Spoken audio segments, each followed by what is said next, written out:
VIH allaitement, un choix éclairé, si possible, un intitulé évocateur pour une journée de débats et d'échanges sur l'allaitement des personnes vivant avec les VIH, organisée par les collectifs TRT5 CHV. 3 tables rondes et 3 ateliers se sont enchaînés en conviant chercheurs, professionnels de santé, associations et personnes concernées. Aujourd'hui, on vous propose un résumé non exhaustif, bien évidemment, de cette rencontre à travers certaines interventions et témoignages. On commence par l'ouverture du forum avec l'intervention de Yazdan Pana, directeur de l'ANRS et mieux.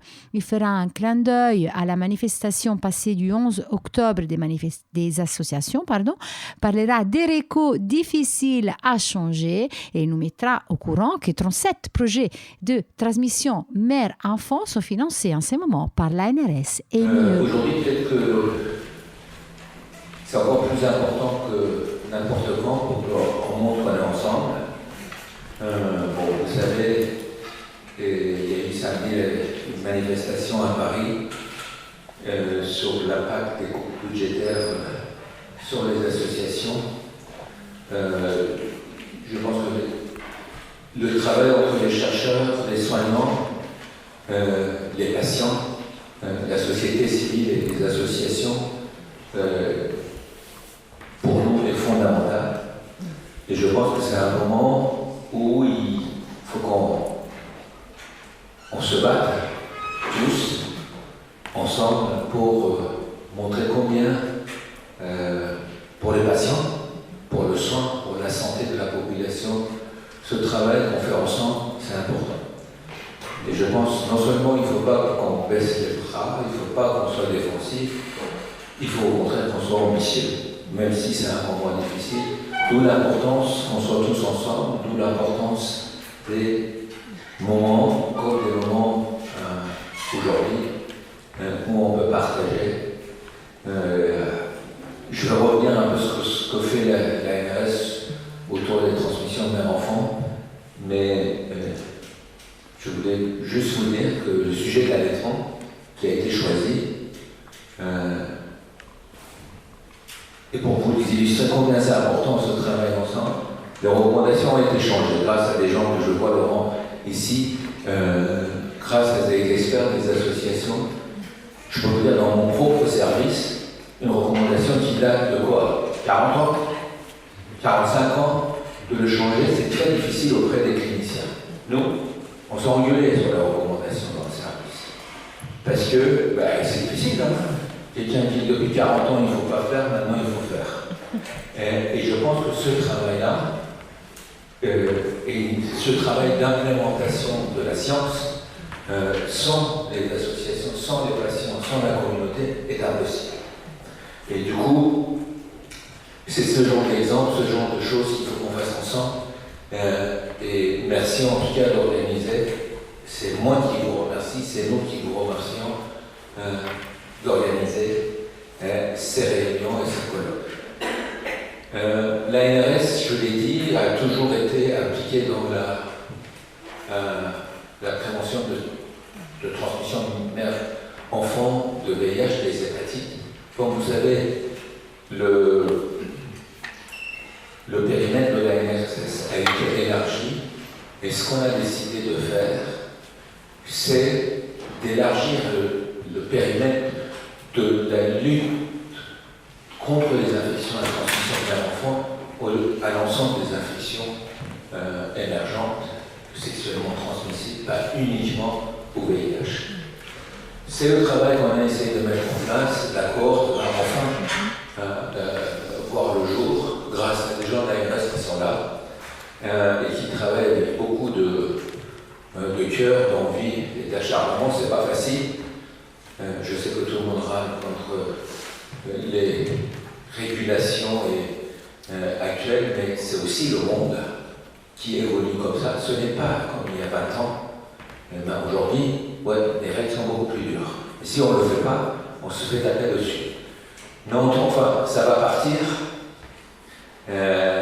autour de VIH, des hépatites, mais aussi des maladies infectieuses émergentes, en particulier la Lyme. Actuellement, la NRS finance 37 projets autour de la transmission d'un enfant. 80% dans les pays à ressources faibles et intermédiaires, surtout dans les pays à ressources faibles et intermédiaires. Bien sûr, 2 tiers sont sur le VIH, où le problème persiste, où il y a toujours des transmissions de mère-enfant. Je crois que dans Montcorès, ils vont me confirmer, il y a eu récemment 2 transmissions d'infection, ce qui est quand même incroyable. Donc ça veut dire qu'on a encore du boulot. Je ne parle pas des pays d'Afrique subsaharienne, d'Asie du Sud-Est. Je pense qu'il faut d'ailleurs élargir ces luttes à l'hépatite B. J'ai découvert qu'on ne savait même pas combien il y a de transmission d'hépatite B de mère à enfant en France. On sait pas. C'est quand même hallucinant. Donc ça veut dire qu'on a un combat à mener ensemble. Le sujet de l'allaitement, ça fait je crois 3 ans, parce qu'on a des réunions avec TRT5 tous les 2 mois. Et en fait, ça fait, je crois, 3 ans qu'il nous parle de l'allaitement, parce que c'est un sujet, elle l'a dit. Pour une femme de nos jours, infectée de VIH, qui n'allaite pas son enfant, le stigma est hyper important, alors que le risque, c'est quasiment nul. Et ça, c'est pas des choses forcément auxquelles en France, donc ça fait 3 ans qu'on nous parle. Et vous nous parlez d'allaitement, c'est un sujet que nous, on voit différemment en tant que cliniciens, et que eux, ils voient de côté de société civile qui nous amène. Et c'est, je pense, extrêmement important. C'est extrêmement important d'organiser encore une fois cette réunion. Alors Céline et Christophe, ici présents, m'ont demandé de terminer en disant un mot sur les financements. Bon. C'est vrai que moi, je souvent regarde les infos. Donc c'est sûr que c'est un moment difficile. Bien sûr, les coupes budgétaires américains ont eu un impact très important, mais en Europe aussi il y a des coupes. Je ne sais pas si vous avez vu ce week-end, l'Allemagne a déclaré qu'il diminuait ses financements au Fonds mondial. En France, on a entendu ce qui s'est passé vers les associations. Moi, je pense qu'il faut avoir malgré tout une stratégie. Alors, premièrement, il faut qu'on reste ensemble. Quand il n'y a pas d'argent, les gens s'engueulent sur l'argent. Si on fait ça, c'est fini, terminé. Personne n'aura l'argent. Il faut absolument qu'on reste ensemble. Je pense que c'est la première stratégie, rester ensemble. Deuxièmement, ne pas être du tout dans une posture défensive, mais plutôt dans une posture rester ambitieux et voir ce qui se passe autour de nous. Peut-être c'est aussi, et le présenter comme ça aux politiques, c'est une opportunité aussi pour la France et l'Europe de prendre le leadership. Alors je vois que Nicolas est là. Ils ont une étude en Afrique du Sud autour des anticorps monoclonaux dans la prévention de transmission mère-enfant. C'est peut-être l'occasion que ces anticorps monoclonaux qui sont produits par le NIH et qui vont être en danger quand on les récupère et quand on essaie de les utiliser. On travaille beaucoup avec Nicolas et Philippe Van der Berg pour essayer de construire ça. Je ne sais pas qu'on va réussir, mais il faut qu'on soit ambitieux. Et troisièmement, je pense qu'il faut qu'on présente aussi aux décideurs le fait que ces maladies qu'on touche, ça impacte la santé de la population, mais pas uniquement la santé de la population, aussi la sécurité de la population, et que peut-être qu'on est sur un autre champ que le champ uniquement de la recherche et de la santé de la population, en sachant que les exemples de maladies infectieuses transmissibles et des pandémies qui nous ont touchés ne sont pas si loin. Donc je pense vraiment qu'on a des arguments à faire valoir. Je pense aussi qu'il faut prendre une posture européenne et pas uniquement français. Après, c'est un combat. Et après, je pense aussi qu'il faut qu'on s'adapte à un certain nombre de choses. Il faut peut-être qu'on sorte des clichés d'un certain nombre de choses. Il faut se remettre en question, en quelque sorte. Et maintenant, passons à la première table ronde en commençant par la première question posée par Solène Bazin au professeur Mandelbrot. Pourquoi indétectable égale intransmissible n'est pas valable pour l'allaitement maternel? Quelle est la raison? Voici la situation en France, au Sénégal, en Suisse. Interviendront du coup de suite le professeur Mandelbrot, Deye Rara et Christian Calert. Pourquoi aujourd'hui on ne peut pas affirmer scientifiquement qu'indétectable égale intransmissible pour l'allaitement, alors que le risque de transmission par le lait maternel est infime? En tout cas, il est estimé à 0,1% de risque par mois d'allaitement. Écoutez, je crois que la réponse est dans la question, puisque si vous dites à la fois pas de risque et en même temps 0,1%, ce qui veut dire en gros, en 10 mois, ça fait 10%, quelque chose comme ça. Enfin, 1%, ça fait 1%, enfin, c'est énorme. Donc, aujourd'hui, quand Yasmin Razvambana, tout à l'heure, me disait que cette année en France, en tout cas dans le nord parisien, il y a eu 2 cas de transmission d'un enfant du VIH, on se dit c'est de trop, aujourd'hui, on devrait pouvoir être vraiment à zéro. Donc, c'est vraiment ça, c'est 2 choses tout à fait différentes. Pourquoi est-ce qu'on va dire que c'est zéro? Moi je pense que c'est probablement, j'espère que c'est zéro dans des conditions optimales, des conditions de contrôle virologique, prise d'un traitement antirétroviral efficace au long cours, charge virale donc indétectable, et pendant toute la durée de l'allaitement, pendant le processus d'allaitement. On sait aujourd'hui que la transmission est zéro dans les rapports sexuels dans ces conditions. On sait qu'elle est de zéro dans la transmission pendant la grossesse et l'accouchement. Donc notre espoir, c'est que ça soit zéro également pendant l'allaitement dans ces mêmes conditions. Alors, est-ce qu'on le sait aujourd'hui? On ne sait pas. On a l'accord périnatal français sur la transmission d'un enfant. En l'absence d'allaitement, on peut dire que sur 5000 couples mère-enfant, quand la charge virale est indétectable tout au long, il n'y a pas de transmission, zéro. On n'a pas 5000 suivis sur 6 mois, 12 mois d'allaitement maternel. Donc c'est pour ça qu'il faut rester un peu prudent dans nos affirmations. Merci. Alors, si on pose cette question en début de table ronde, c'est parce que justement la gestion de ce risque, aussi infime soit-il, il conditionne les recommandations nationales liées à l'allaitement. On a vu qu'en France, du coup, l'allaitement, il y a un encadrement médical pour les personnes sur lesquelles le VIH se fait arrêter lorsque certains critères sont remplis, charge virale indétectable et d'autres qui sont exposés ici. Mais dans d'autres pays, en fait, cette recommandation, cet encadrement médical, il a été accordé plus tôt, en Suisse et au Sénégal notamment. Et du coup, on voulait vous demander, Rama et Christian, dans vos pays, donc l'allaitement est recommandé depuis plusieurs années. Avec le recul, quelles sont les leçons que vous tirez de cette pratique en termes de santé individuelle et collective? Bonjour, je pense que je vais commencer par répondre.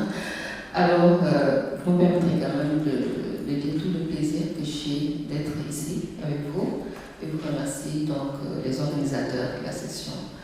Alors, pour ce qui est du Sénégal, effectivement, les recommandations sont d'aller vers un allaitement, c'est un allaitement maternel qui est protégé par une trithérapie antirétrovirale chez la maman, une trithérapie, initialement une trithérapie chez le nouveau-né pendant 6 semaines et récemment une bithérapie parce qu'il y a une molécule de l'opéritocine que nous n'avons plus. Et nous avons vu que comparé à la première période où les recommandations étaient une alimentation artificielle, qu'il y a une grande différence forcément, puisque au Sénégal, culturellement, toutes les femmes allaitent. À la naissance, 98% des enfants sont allaités. Et à plus de l'âge de 18 mois, plus de 90% sont encore au sein. Donc initialement, le fait d'avoir une alimentation artificielle était un peu, entre parenthèses, contre nature. C'est pas ce à quoi on s'attendait. Et c'était très difficile pour les mamans, pour les femmes qui n'avaient pas partagé leur statut. Et même lorsque le mari connaissait le statut, d'un point de vue familial, c'était extrêmement difficile. Donc le fait d'avoir introduit l'allaitement maternel protégé a permis de faire en sorte qu'elles soient à l'aise par rapport à la prise en charge de leur nourrisson. Donc c'était extrêmement important cet aspect, donc lié un peu au vécu dans la société. Et également, nous avons vu à travers des études qui ont été menées, mais vraiment pas à l'échelle nationale, d'études hospitalières, que lorsqu'elles étaient accompagnées, on pouvait réduire de façon considérable le risque de transmission, qui dans une étude a été estimé entre 0 et 2,4%, dans une étude que nous avions réalisée dans notre hôpital. Donc pour dire que d'un point de vue prise en charge, c'était extrêmement important d'aller vers cet allaitement. Mais il est clair que lorsque les enquêtes d'évaluation se font, nous nous rendons compte qu'il y a une différence entre ce qui est déclaré et ce qui est réellement fait. Les femmes déclarent qu'elles font un allaitement maternel, pour celles qui, par exemple, étaient sur alimentation artificielle ou qui avaient sevré normalement leur enfant à 12 mois, on s'est rendu compte que le sevrage n'était pas effectif à 12 mois. Et ça soulève beaucoup de problèmes par rapport au suivi, puisque nous n'avons pas cet encadrement rapproché par rapport au suivi virologique des femmes. D'un côté, on a réglé le problème social, socio-culturel, on a eu une bonne réduction du nombre d'infections chez les enfants, mais de l'autre côté, le nombre résiduel d'enfants qui restent infectés parce que sevrés tôt et culturellement, les enfants sont sevrés, je dirais même religieusement, après l'âge de 18 mois, au mieux vers l'âge de 24 mois. Voilà, donc pour dire qu'il y a un problème encore qui reste à ce niveau, et c'est forcément un suivi plus encadré avec la possibilité de réalisation des charges virales, mais à l'échelle de santé publique qui est très difficile, puisqu'il y a des zones où la réalisation de cette charge virale n'est pas de routine, elle n'est pas facile. Peut-être je vais m'arrêter là, peut-être tout à l'heure, je reviendrai sur certains aspects. Bonjour à tous. D'abord, je m'excuse pour mon français, mais je vais l'essayer. Alors, en Suisse, on a adopté des recommandations en 2018. Et dans ce temps-là, on ne savait pas si ça va se passer. Et c'est pour ça qu'on a développé un guide pour la discussion pour et contre l'allaitement. Et avec le temps, après des années, on a vécu qu'à peu près la moitié des femmes décident pour l'allaitement en Suisse et la moitié ne va pas allaiter l'enfant. Et on a fait aussi des études pour savoir quelles sont les raisons pour l'allaiter ou pas. Et d'abord, c'est le bon lien, alors le lien entre mère et enfant qui est important. Et après, ce sont des bénéfices pour la santé pour mère et enfant qui vont influencer cette décision. On a aussi étudié les concentrations des médicaments dans le lait et on a appris qu'il y a à peu près moins de 10% d'eau plasmatique chez la mère qui est dans le lait. Et cette année, on a réévalué les recommandations et le résultat, ça marche, c'est plutôt positif. Mais on ne comprend pas pourquoi il y a des centres où il y a seulement quelques mères qui vont allaiter et il y a des centres où il y a à peu près 70% des femmes qui se décident pour allaiter l'enfant. On reste toujours sur la première table ronde, mais maintenant on passe à la question de l'allaitement mixte. En fait, nous savons que le lait artificiel, c'est du lait maternisé, c'est du lait de vache quand même. Et que même s'il n'y a pas d'allergie avérée aux protéines de lait de vache, il peut y avoir de micro-traumatismes, de micro-lésions liées à l'utilisation de ce lait artificiel chez un enfant qui a des mucoses digestives fragiles. Donc, imaginez que cet enfant reçoit du lait artificiel qui fragilise un peu ses muqueuses et parallèlement reçoivent également du lait de mère qui peut contenir le virus. Ils se retrouvent dans une situation d'avoir une alimentation mixte qui majore le risque de contamination. Donc le discours pour nous a toujours été de dire aux mères alimentation artificielle exclusive ou aliment maternel exclusif pendant les 6 premiers mois, suivi d'une diversification et un sevrage à 12 mois, parce qu'à partir de 12 mois, il y a des besoins en aliments pouvant contenir du lait artificiel et le principe a toujours été d'éviter de donner et le sein et en même temps un aliment contenant du lait artificiel, que ce soit du lait ou bien d'autres préparations lactées.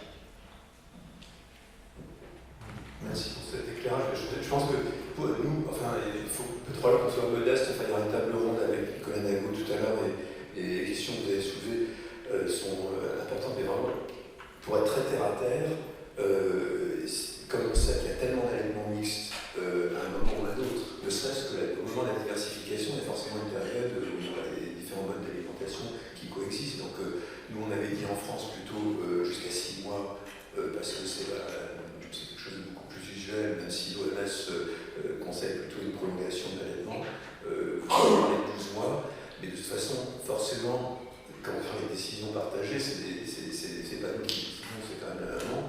Et je ne pense pas qu'on se serait ni en France ni en Suisse lancé dans des recommandations ouvrant à l'allaitement maternel si on était persuadé que l'allaitement mixte était très dangereuse. On a pensé que c'était un facteur de risque. À l'époque, on n'avait pas de traitement qui a été parfaitement bien démontré, mais qu'aujourd'hui, dans un contexte de traitement efficace, on espère que c'est pas dangereux, parce que sinon, dans la vraie vie, ça serait une catastrophe. L'allaitement mixte forcément existe.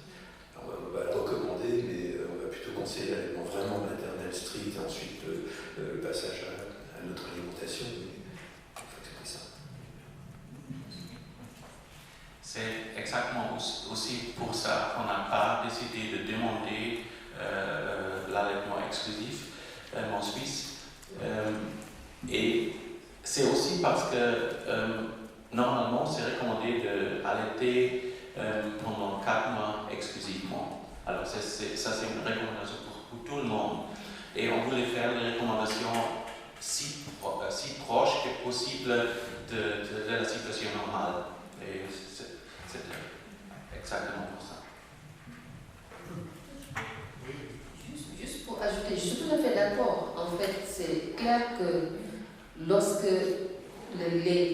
la maman est dans une situation d'indétectabilité, donc bien suivi avec les molécules puissantes qu'il y a aujourd'hui, il y a ce risque-là, il est clairement minoré. Mais puisque ce sera l'objet d'un atelier, il n'est pas zéro, il n'est pas nul, mais il est quand même très très faible. Mais il est clair qu'au moment où ces recommandations se faisaient, parce que la situation que nous avons, c'est le suivi, le fait d'avoir cette indétectabilité et surtout soutenu. Parce qu'à un moment donné, les femmes sortent des soins. Il y a une rupture, et c'est ce qui rend la chose un peu plus difficile, parce qu'on n'a pas tout le temps la même mise. Il y a des zones, selon la zone où on se trouve, elles peuvent migrer selon les saisons de l'année pour des raisons économiques, de survie même, je dirais. Et du coup, en ce moment-là, on les perd et on ne sait pas ce qu'elles deviennent. Il est clair que maintenant, aujourd'hui, avec l'utilisation des combinaisons fixes avec les molécules puissantes, on a moins ce problème. Donc, je vous disais qu'on avait mené une petite étude hospitalière de 48 enfants. C'était entre 2010 et 2013.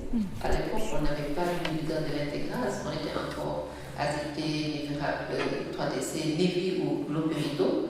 Mais malgré les difficultés à ce moment-là, des enfants qui n'étaient pas tous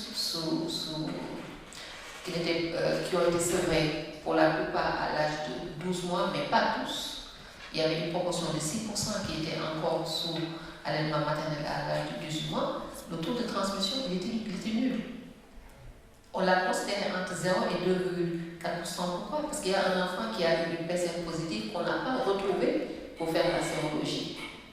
Donc, c'est pourquoi on a considéré que ce n'était pas 0. Mais si on tient compte des enfants chez qui on avait fait la sérologie, tous étaient négatifs. Et pourtant, la prophylaxie n'a pas été complète chez tous. Pour dire que quand la maman prend les antirétroviraux, il y a quand même un risque, à mon avis, très faible de transmettre le virus via le lait maternel. Merci. Alors justement, pour vous parler d'études, la dernière question qu'on voulait vous poser avant de laisser la salle poser des questions aussi, c'était aujourd'hui, quels sont les défis que doit relever la science pour améliorer la vie des personnes qui vivent avec le VIH enceintes ou allaitantes, et est-ce qu'il y a des études en cours?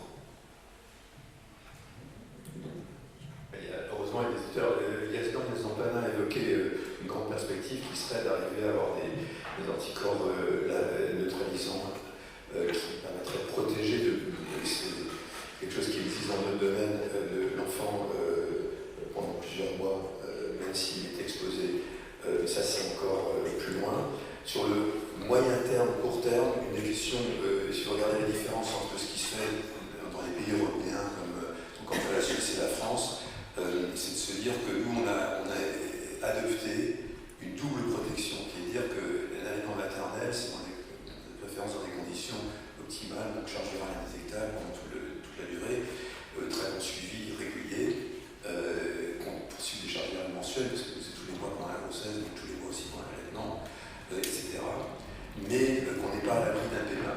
Le pépin, ça peut être une situation à l'allaitement, ça peut aussi être une remontée de la charge virale, le virus dans le lait. On observe ça, on ne sait pas trop comment l'interpréter, mais ça fait toujours un petit peu peur. Et donc, on a adopté la pratique, c'est un consensus qui a été aux traitements post-pré-exposition chez le bébé pendant toute la durée de l'allaitement, qui est par la viramune, qui est une molécule très bien supportée. Donc, on a considéré que ça nous donnait une double protection. Ce n'est pas le cas, c'est pas ce qu'on fait en Suisse, et donc ça dépend beaucoup des pays. Je pense que ça, c'est un domaine de recherche très important, parce que c'est des discussions qu'on a très régulièrement, notamment avec le comité des familles, parce qu'il y a beaucoup de gens que ça stresse de se dire qu'il faut donner du sirop préventivement au bébé pendant l'allaitement. Donc on aimerait bien aussi savoir est-ce que c'est nécessaire. Ça, c'est un sujet aussi important. Et puis il y a encore beaucoup de sujets sur quel est le passage, on parlait du passage des médicaments que prend la mère dans le lait, l'exposition de l'enfant à ces médicaments, et les questions sur la nutrition. Donc c'est un très grand domaine de recherche extrêmement important dans les prochaines années.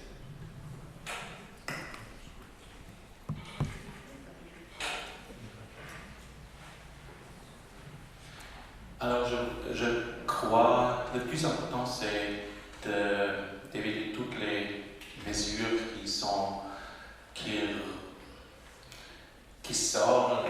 la mer du normal. Alors, il faut étudier comment changer la culture, comment changer les pensées, et pour ça, il faut des études, l'application, alors des études qualitatives. Et c'est ça, on va essayer ça en Suisse, parce que je viens de dire qu'il y a beaucoup de différentes,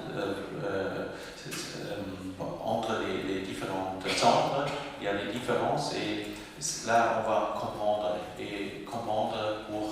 pour changer, pour soutenir les centres où il y a encore des difficultés. Et un autre point qui est important à mon avis, c'est qu'on a toujours le regard sur le risque de transmission. Mais il y a aussi un risque de ne pas allaiter. Et la plupart des enfants qui ne sont pas allaités, ils ont des risques aussi qui sont élevés. On le sait très bien de l'Afrique, les études, mais on le sait moins d'Europe. Il y a aussi beaucoup de problèmes qui sortent d'être pas arrêtés. Et ça, il faut aussi étudier et aussi transmettre à la compréhension des gens qui seulement ont le regard sur les risques de transmission. En fait, peut-être juste, je voudrais compléter, peut-être parler pour les aspects particuliers qui nous concernent en Afrique subsaharienne, particulièrement au Sénégal.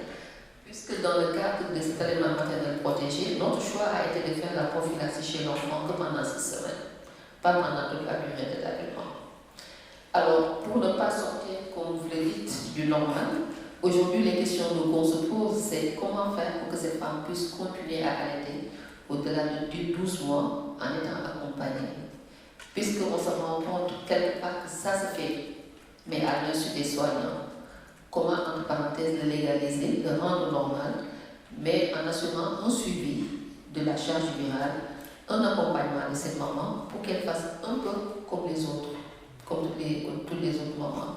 Peut-être de ce point de vue, c'est des études allant dans le sens de l'allaitement au-delà de 12 mois, parce que c'est ce que l'OMS dit aujourd'hui. Si la femme reste indétectable, l'enfant peut être allaité jusqu'à l'âge de 2 ans. Et même on dit maintenant pour le cas de l'allaitement général, même au-delà de 2 ans. Donc, comment faire? Quels sont les travaux à mener pour voir une cohorte de femmes qui, à 12 mois, choisit de continuer l'allaitement, mais en étant accompagnée, en n'étant pas culpabilisée? Et on voit d'un point de vue scientifique, est-ce que réellement il y a ce risque? On connaît le risque additionnel de 0,1% moins d'allaitement, mais est-ce que si la femme est de façon continue indétectable, est-ce que si l'accompagnement est là, elle est soutenue, est-ce que ce risque-là d'infecter son enfant est présent ou pas? Et c'est ça qui permettrait de les mettre dans le groupe des femmes, de toutes les femmes qui ont ce désir d'allaiter leur enfant au-delà de 12 mois. Et maintenant, venons au moment très touchant de la journée, les témoignages des personnes qui ont pu allaiter en France. Mélissande, Véronique et Bibiche. Les 2 derniers, vous les avez déjà entendus témoigner à nos micros, introduites par Eva Sommerlat, directrice du comité des familles.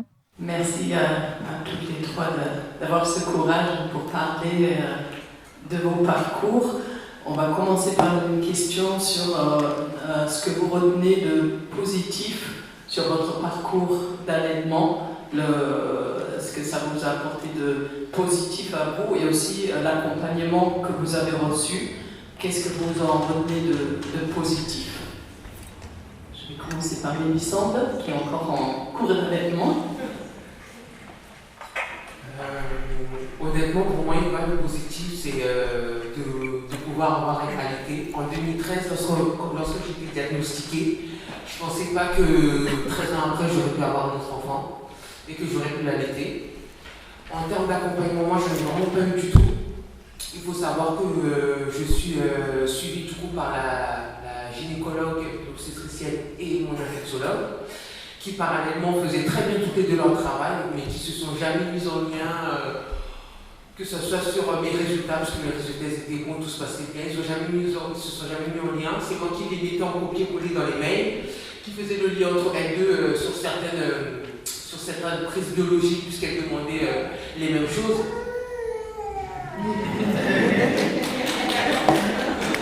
Puisqu'elles demandaient les mêmes choses. Et c'est vrai que sur le plan médical, alors rien à dire, mais sur le plan psychologique, ça a été vraiment très dur, très très dur.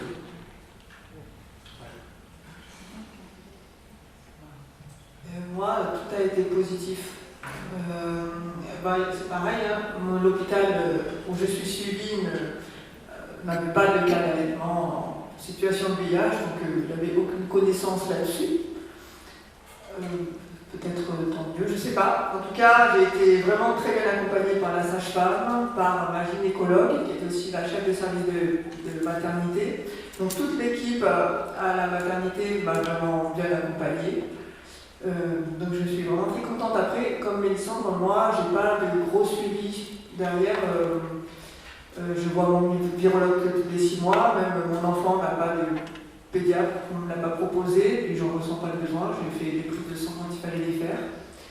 Mais c'est génial, l'allaiter c'est vraiment très sain quand même. Il y a le suivi qui est un peu compliqué, mais oui, c'est plus positif. J'encourage. Moi, positif, tout était bien, tout le résultat. Début de grossesse jusqu'à la fin, il n'y avait aucun problème avec ma fille. Donc, je ne sais pas quoi dire, tout était bien. Je suis suivie par le médecin. La morale était bien par le comité. À côté de moi, j'avais la comité, j'avais l'association. Donc, tout était bien. Désolée, mais comprenez que mon émotion, c'est la première fois de passer devant les gens comme ça. Comme ça, avec les gens, je parle.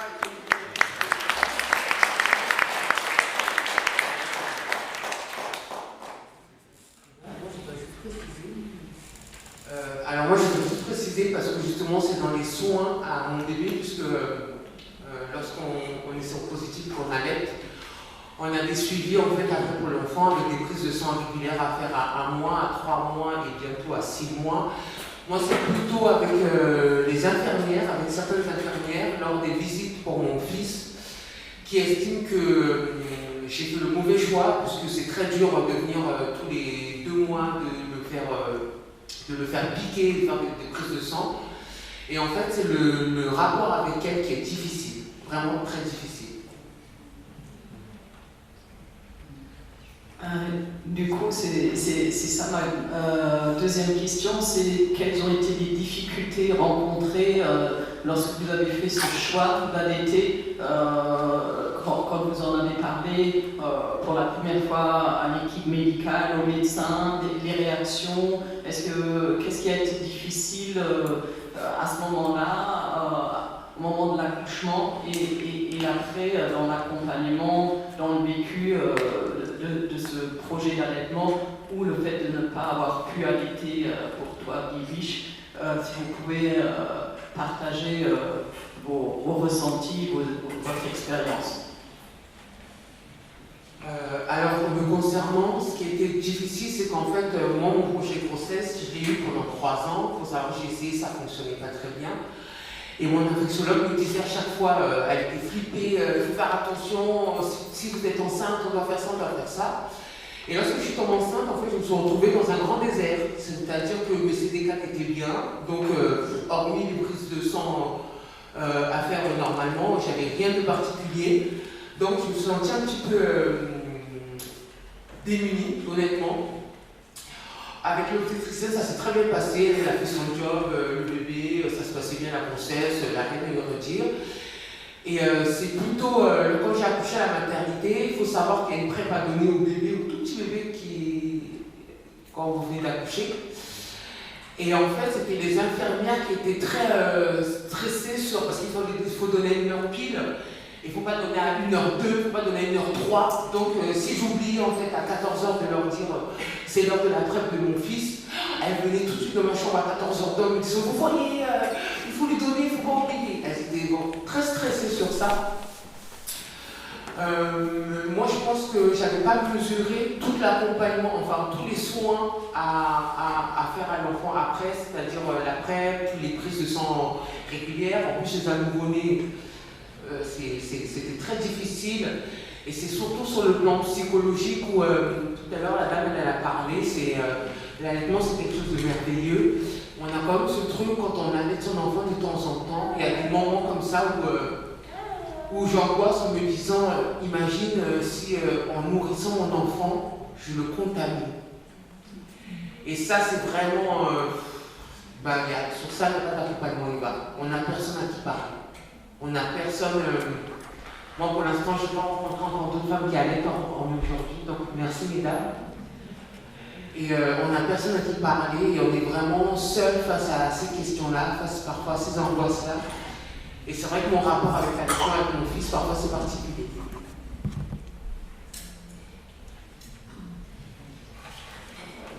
On est seul. Oui, c'est clair.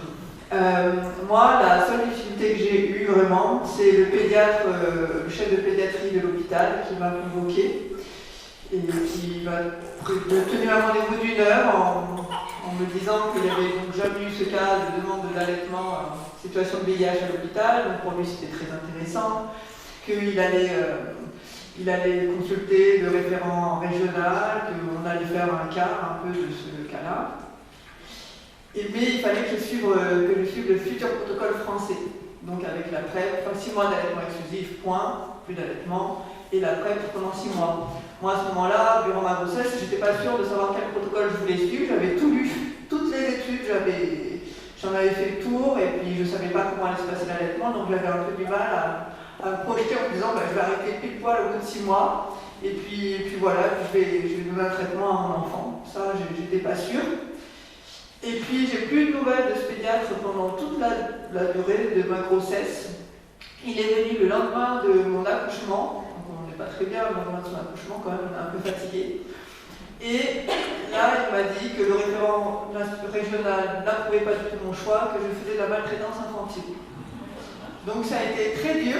Sur ce coup-là, j'ai eu envie d'arrêter immédiatement l'allaitement parce que j'avais peur.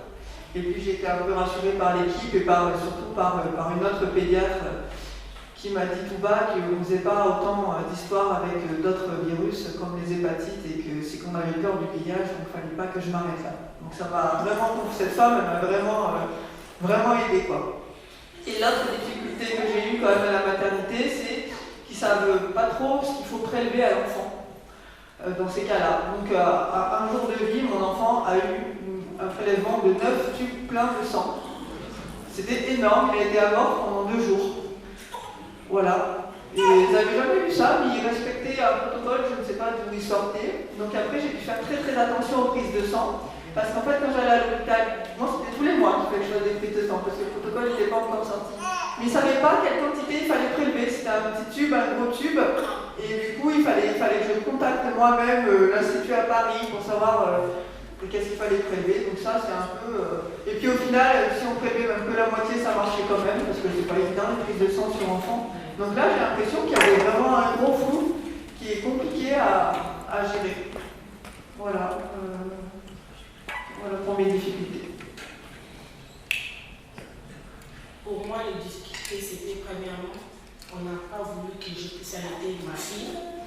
Et du coup, quand j'insistais, ils ont dit qu'on va m'arracher ma fille, on va faire une lettre c'est comme si je voulais affecter l'enfant avec la maladie, Et du coup, il y a un professeur qui a fait une lettre là-bas pour qu'on puisse me laisser,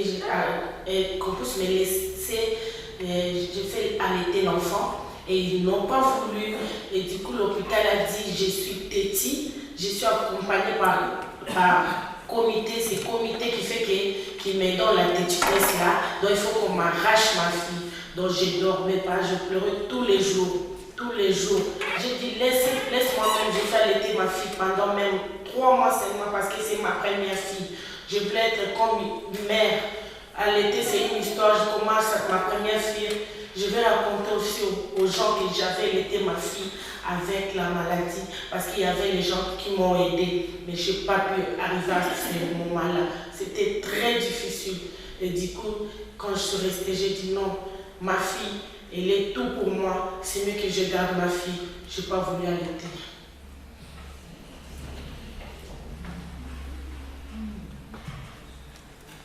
Oui, c'est des histoires très touchantes. Merci pour ce partage. En tant que personne ayant eu cette expérience, d'avoir été confrontée à la question de l'allaitement, d'avoir suivi un parcours, d'avoir confronté vos besoins, vos envies au corps médical, quels conseils donnerez-vous pour que ça se passe bien lorsqu'une personne vous dit qu'elle souhaite allaiter ou à un soignant qui doit accompagner une maman qui souhaite allaiter? Qu'est-ce que vous donnerez comme conseil pour que ça se passe bien, mieux ou en tout cas au moins aussi les points positifs que vous souhaiterez qu'elle puisse vivre? Pour ma part, moi je dirais à la fin du premier trimestre, vraiment avoir un atelier allaitement, comme quand on irait faire son échographie ou une autre prise obligatoire pendant sa grossesse, vraiment avoir un atelier où on prend 1 heure avec la future mère et on lui explique comment ça va se passer pour son bébé, on lui explique comment ça va se passer pour elle, et puis surtout, lorsqu'elle va accoucher, 1 mois après, on la revoit pour savoir si elle a choisi d'allaiter ou pas, et comment ça se passe, et comment on peut l'accompagner de manière physique, mais aussi psychologique. Pour ma part, on est tellement peu nombreux là où je vis qu'on n'a pas trop le choix dans les médecins. Et moi, depuis une première grossesse et depuis que je suis suivie pour le VIH, j'ai toujours eu affaire aux mêmes personnes, aux mêmes femmes.